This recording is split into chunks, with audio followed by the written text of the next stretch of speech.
Welcome back to the Rory Talks Football channel, your daily Arsenal news, updates, debates and my opinions. If you're new to the channel, please do subscribe. Bottom right hand corner, we're targeting 4,500 subscribers. Smash a like on the video if you enjoy it as well. Obviously, we're going to be dealing with the fallout of yesterday's result, 2-0 against Man United. Not a good display from Arsenal.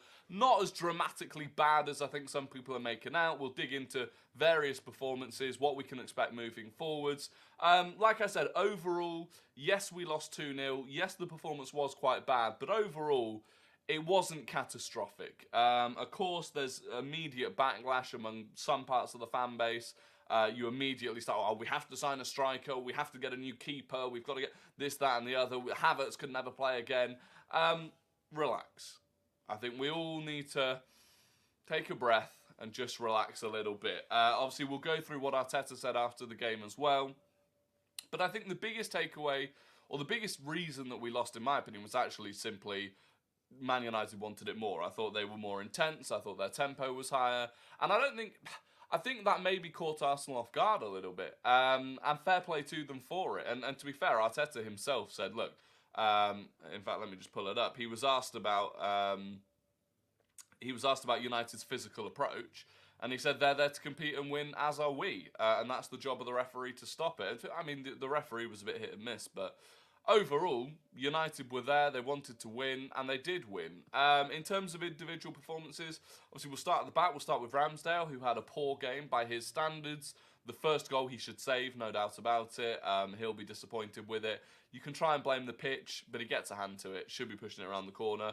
And also his distribution was a bit iffy as well. Again, you could blame the pitch. Most of the time that he was shanking it out of play, it was kicking it off the floor. I've no doubt Ramsdale will come good. I do think, and he's acknowledged it in the past, he struggles to concentrate in games, and I do wonder if pre-season friendlies, where he's not too bothered about the game, he genuinely is a bit asleep. That's kind of what it felt like. Yuri and Timber, this is what Arteta had to say. He said, we're really pleased with his performance and the things that we asked him to do. Obviously, he's adapting really quickly to the team, and you could see the confidence, the determination that he plays with. And I did think for most of the game, or most of the time that Timber was on the pitch, he was good. Couple of really good through balls. On the ball, he's very good. He's composed. He's smart. Defensively, I didn't think he looked too bad. Gave a couple of fouls away, but I don't mind that. I think that's something we can learn from Man City. Breaking up the play in the midfield, committing fouls in the midfield. Obviously, it does feel like Arsenal get booked a lot more for that in the Premier League than Man City do. But in general, I don't think that's too bad. And I think we'll continue to see him adapt into the team.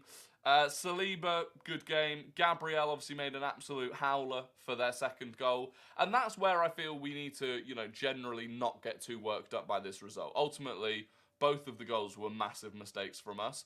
You don't want to see those mistakes, but it's not the end of the world. Mistakes happen. Get them out of your system in pre-season is far better than doing it in the league. It's a shame to see it from Gabriel, because that is part of the game that I thought he was kind of getting out of his system, and he'd overcome those mistakes that he used to make.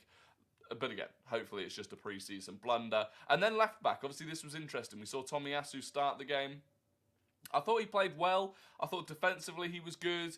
I do just worry that when we're in possession, I'm not sure he offers the same amount as quite a few other players.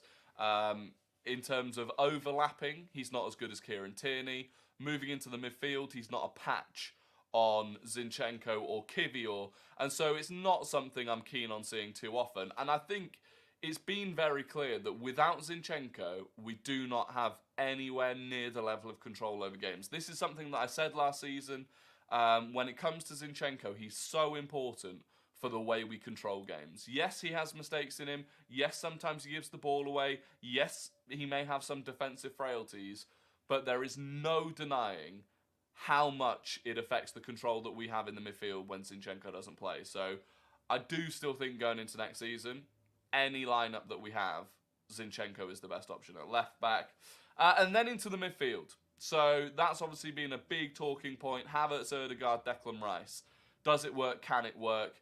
Did it work yesterday? No. Arteta was obviously asked about it. He said when they play 55 times together, they will be better.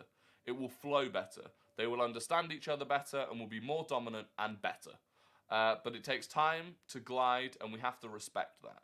But I saw a lot of positive things and things I liked much more than the game we won the other day against the MLS, even though the result is very different. Now, I get what he's saying. Obviously, it takes time for them to adapt.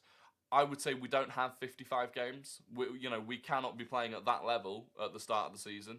I don't really know what he saw yesterday that he thought was better than the MLS game. One thing that I saw that I think will be a key factor is that ball from Ødegaard into Havertz, the header that he put over. I do think that will be a good option for us next season. But overall, it needs work. It needs work. And the biggest issue for me is actually the defensive structure. It did feel like we're really lacking defensively when we played the three of them. I also think that Rice can offer far more when he's not playing as the six. And so, look, for me at the start of next season, the best midfield for us, going especially against big teams, but honestly, any game until those three have figured out how to play with each other, is going to be Partey, Rice, and Ødegaard. Even Jorginho, Rice, and Ødegaard, I think would be better. I think you get more from Declan Rice if he's playing in the 8. And I think, actually, as good as Declan Rice is at breaking up the game, as good as he is at winning the ball back, I actually think in terms of that first phase of progression out from the back, going through Jorginho or Thomas Partey, I actually think at the moment is better than Declan Rice. That's an area of his game that he has to improve. So, yeah, that midfield is tricky. Obviously, look, I don't want to give up on Kai Havertz. The other thing, though, is that I think there are other options. I think if you are insisting on playing Declan Rice as the 6, Trossard has clearly shown himself as a good option at 8. I think Smith Rowe is a great option at 8. And that's something that I spoke about on TikTok today, was actually one of the positives I took from that game was Trossard and Smith Rowe. When Trossard and Smith Rowe came on, and when they very first came on, Smith Rowe was in the 8 and Trossard was playing off the left wing. But they basically rotated that constantly. And I think that's a very interesting dynamic for us to explore, basically. I think, obviously, with Martinelli, you've got one style and dynamic and outlet. But I think we could see a lot more of Smith Rowe and Trossard, especially in games where you're playing against a deep block and it's really difficult to break through. So, Havertz isn't the only option. And this is another reason where I think people need to stop panicking a little bit. Because if it doesn't work with Kai Havertz, Arteta will change it. People are getting really worked up. We have lots of options. We have lots of versatile players. And Arteta will find the way that makes it work. Moving into the attack, I thought Bukayo Saka was fantastic. He is going to be the focal point for our attack next season. He had Luke Shaw on toast in the first half. It was a shame he couldn't get more into the game after the sort of half-hour mark. Martinelli was fine, but really the striking option was interesting. Obviously, Nketiah started. The big chance that came to him, he fluffed. Really, he should have played it across. He took the shot on. If you're taking the shot on at that point, you've got to score it. He didn't. And obviously, interesting, Balogun didn't play at all, not a single minute. Arteta was asked about it. He said we had some options up front as well, and we wanted to load some players. That's why some players didn't have time today. Or any exposure, but they will in the next game. And to be honest, I think Balogun's leaving. I really don't think it makes sense for him not to be getting any game time in a game, which is a shame. But I think as well he'll take that so badly. He'll be if he's been putting out interviews that were a bit sour already, I think moving forwards after that it's just not going to be good. And the question is Nketiah good enough to be the backup striker? That's a question. And, I'm not sure that he is. For the level that we actually really want to go to, I'm not sure that he is, which is a shame. Other things to take from the game, or kind of reaction, I guess, to social media today. The pitch was awful. I've seen people criticising Arsenal, saying that we injured Amad Diallo. He actually got injured because of the pitch. There was no one near him when he went down. Also, if you want to go down the route of injuring people, Lisandro Martinez was an absolute clown. Clattered into Saka, small man syndrome, really embarrassing. And other than that, I just think we've got to move on. I think, seeing some people come out I think I saw Troops from AFTV saying, "Oh, we have to get a 20-goal a season striker." We scored more goals last season than any season in our history in the Premier League. A striker is not the issue. And last night, yeah, all right, we lost 2-0. We didn't score. Really, the defence was the issue. 2 defensive mistakes were the issue. Otherwise, it would have been a 0-0 draw. And then finally, Fabio Vieira.